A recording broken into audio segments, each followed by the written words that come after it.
बच्चों, मेरा नाम डॉक्टर रेखा है। आज जो मैं आपके सामने विषय लेके आई हूँ ये आपका हिंदी शिक्षण से संबंधित विषय है और बहुत ही महत्वपूर्ण विषय है। देखिए, आज का जो हमारा विषय है ये है पत्र लेखन। अब पत्र लेखन देखिए इतना महत्वपूर्ण विषय क्यों है, क्योंकि पत्र लेखन का जो व्यापार है, जो कार्य है, या हम कह सकते हैं कि जो ये परंपरा है, आज की नहीं बहुत पुरानी परंपरा है, बहुत पुराने समय से ये चलती आ रही है। और आपने देखा होगा कि पहले समय में, जिस समय हम बात करें कि बहुत ही पुराने समय की बात कर रहे हैं, तो उस समय क्या कहा जाता था कि कबूतरों के द्वारा पत्रों का आदान प्रदान किया जाता था। एक जगह से दूसरी जगह पत्रों को लेकर जाना ये कबूतरों का कार्य था। संदेशवाहक बनकर वो एक जगह से दूसरी जगह पत्रों को लेकर जाते थे, संदेश लेकर जाते थे। तो आप ये देखिए कि आपने मूवीज भी देखी हैं, उनके अंदर भी बहुत सारे गाने ऐसे हैं जो कि इसी से संबंधित है, कबूतर जा जा, ठीक है। तो बहुत सारे आपने पत्रों से संबंधित बहुत चीजें देखी होंगी। और आज जो है, अगर हम आज की बात करें कि पत्र लेखन का जो व्यवहार है वो कम क्यों हुआ, क्योंकि मोबाइल फोन ने उसकी जगह ले ली है। और हम कह सकते हैं कि जो हमारे पास जो एक दूसरे को संदेश लेने हैं, देने हैं, वो कहाँ से आते हैं, वो हमारे मोबाइल फोन से आते हैं। लेकिन जो पुराना समय था, जो पत्र थे, हमें बात करते हैं कि ये मोबाइल में क्या है, टेक्नोलॉजी है, इसको आप बहुत समय तक सहज कर नहीं रख सकते, ठीक है। तो उसमें क्या होता था कि आप जितना मर्जी, जितने आप 20 साल बाद भी पत्र उठा के देखें तो आपको वो चीजें यादें, वो चीजें, वो सब कुछ ताजा हो जाता था। लेकिन आज के समय में परिवर्तित है समय, लेकिन फिर भी पत्र व्यवहार आज भी कम नहीं हुआ है, और ना ही इसकी जो भूमिका है और जो इसका कार्य है वो कम हुआ है। आज भी पत्र लिखे जाते हैं। आप ये देखिए कि पत्र लिखने में एक झिझक और एक संकोच लोग महसूस करते हैं। कई बार बहुत पढ़े लिखे लोग हैं, लेकिन अगर पत्र लिखने के लिए कहा जाए तो बहुत ज्यादा झिझक महसूस करते हैं, बहुत ज्यादा संकोच महसूस करते हैं, ठीक है। तो पत्र लेखन में बहुत ही बारीकियों का ध्यान हमें रखना होता है, और ये एक ऐसी कला है जो हर व्यक्ति को आनी चाहिए, ठीक है। तो आइए बात करते हैं पत्र लेखन के बारे में कि क्या है पत्र लेखन, कितने प्रकार का होता है और किस किस तरह से हमारे जीवन में इसका प्रयोग किया जाता है। देखिए बच्चों, पत्र लेखन में अगर हम बात करें तो दो प्रकार होते हैं पत्र लेखन के, औपचारिक, अनौपचारिक।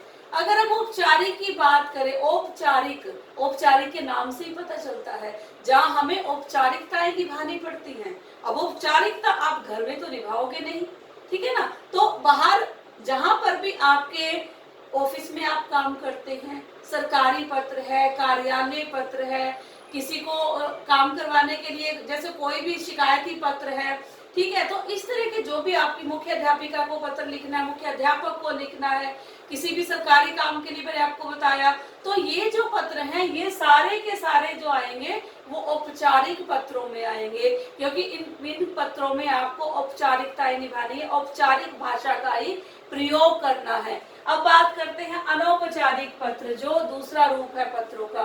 तो अनौपचारिक में कौन से आएंगे कि जिसमें आपको अधिक औपचारिकताएं नहीं निभानी पड़ती।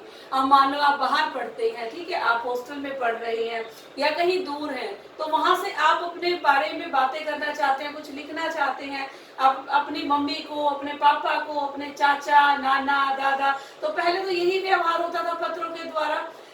तो जिसको भी आप अपने सगे संबंधी को, अपने परिवार वालों को, जिनको भी पत्र लिखते हैं, ठीक है, जो आप अपने मित्रों को लिखते हैं, उन सारे पत्रों को हम किस पत्र की श्रेणी में लेते हैं, अनौपचारिक पत्रों की श्रेणी में लेते हैं। अब देखिए कि औपचारिक और अनौपचारिक दो प्रकार के पत्रों की बात हमने की। तो सबसे पहले हम उसके बाद बात करें कि पत्र के भाग, कि पत्र के कौन कौन से भाग होते हैं।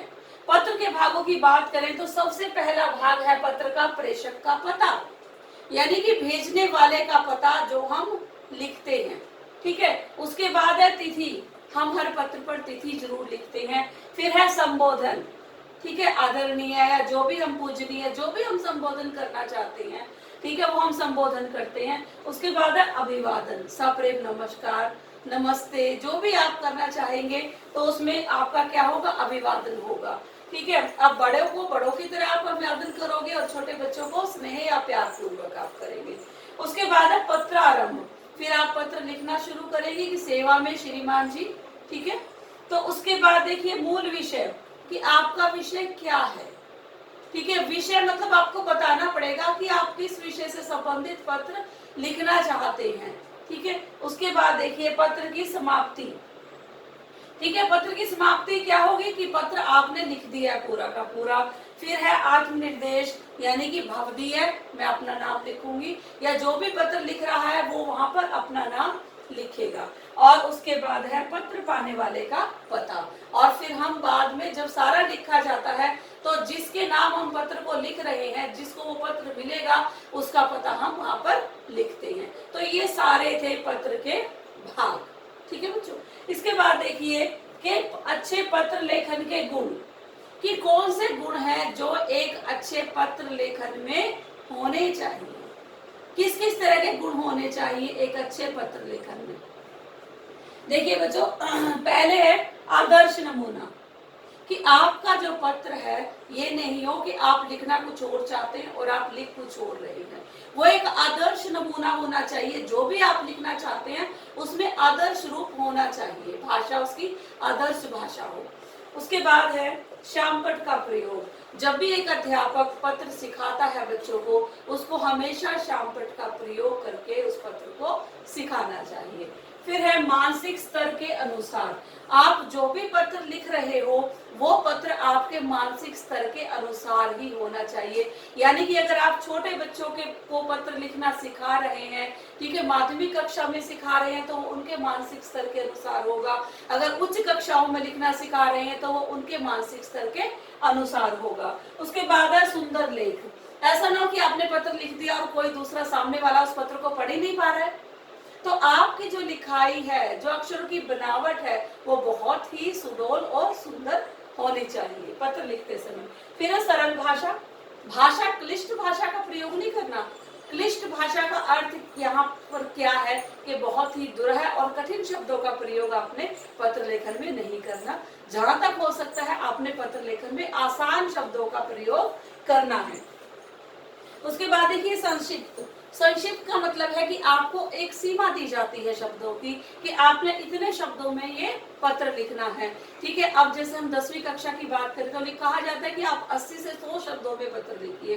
तो उस सीमा का भी आपने ध्यान रखना है। यानी कि जो कुछ लिखना है बहुत ही संक्षिप्त लिखना है, बहुत ज्यादा फैलाकर उस चीज को नहीं लिखना। फिर देखिए प्रभावशाली शब्द।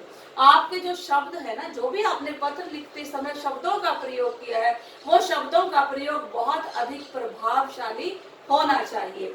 उसके बाद देखिए विराम चिन्हों का प्रयोग। अगर आप विराम चिन्हों का प्रयोग ही नहीं करेंगे तो पता ही नहीं चलेगा कि आप कहाँ पर कम ठहरे हो, कहाँ पर ज्यादा ठहरे हो, कहाँ पे आपने अल्प विराम का प्रयोग किया, कहाँ पे आपने अर्ध विराम का, कहाँ पर पूर्ण विराम का, कहाँ पर कोष्ठक का प्रयोग किया। ठीक है। तो इन चीजों का पता नहीं चलेगा। तो पत्र लिखने से संबंधित एक अच्छे पत्र के गुणों को आपने अपनाना पड़ेगा। और जब आप एक अच्छा पत्र लिखने के गुणों को अपनाएंगे तभी आप एक अच्छे पत्र लेखनकर्ता बनेंगे और एक अच्छा पत्र लिखेंगे। और आपका जो लिखा हुआ पत्र है वो सामने वाले पर प्रभाव डालेगा। और उसके बाद ही वो कोई भी, देखिए जीवन में ये नहीं कि हमें पत्रों की आवश्यकता नहीं पड़ती। आज भी बहुत सारे काम ऐसे हैं कि जो कि हम कह सकते हैं कि मोबाइल फोन से आपके नहीं हो सकते। उनमें पत्र लेखन की आवश्यकता पड़ती है, उनमें लेखन अभिव्यक्ति की आवश्यकता पड़ती है, क्योंकि वो रिकॉर्ड आपके पास रखना पड़ता है, क्योंकि वो रिकॉर्ड होना चाहिए। तो ये सभी चीजें जब भी आप पत्र लिखेंगे आपने इन चीजों को हमेशा अपने जीवन में प्रयोग करना है।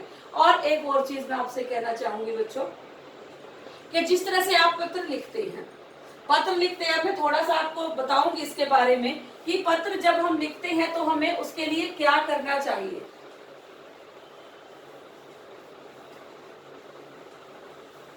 देखिए कि जब भी आप पत्र लिखते हैं, पहले क्या था कि हम सीधे हाथ पत्र लिखते थे। ठीक है। अब आपने क्या करना है, इस तरफ, ठीक है, अब ये मेरा सीधा हाथ है, ये मेरा दायां हाथ है, ये बायां हाथ है।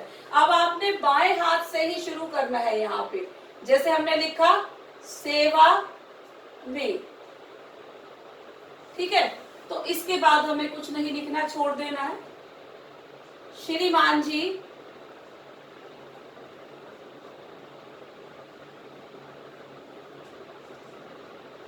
ठीक है। तो इस तरह से आपने जो है इस तरफ ही पूरा पत्र लिखना है। और जब आपका पत्र पूरा समाप्त हो जाए, जैसे मैंने आपको बताया है, उसके बाद जो आपने भवदीय या भवदिया लिखना है वो भी आपने इसी तरफ ही लिखना है। ठीक है, पूरा पत्र आपका यहीं से शुरू होगा। पहले हम क्या करते थे कि यहाँ से हम शुरू करते थे कि निवेदन यह है कि नहीं, आपने यहीं से शुरू करना है लिखना। ठीक है, तो ये आप फॉर्मेट फॉलो करेंगे मानक हिंदी के अनुसार। पहले हम इस तरफ लिखते थे, बीच में लिखते थे, लेकिन अब हम इसी तरफ सारा का सारा जो पत्र लिखेंगे वो हम इसी तरफ लिखेंगे। और भवदिया, भवदिया आज्ञाकारी जो भी आपने लिखना है वो भी आप इसी तरफ ही लिखेंगे। और मुझे उम्मीद है कि आप मेरे निर्देशों का पालन अवश्य करेंगे। ठीक है बच्चों, समझ आ गया कि पत्र लेखन एक कला है, पत्र लिखना भी एक कला है और पत्र पढ़ना भी एक कला है। तो आपने इस कला में निपुण होना है। ठीक है बच्चों, ओके।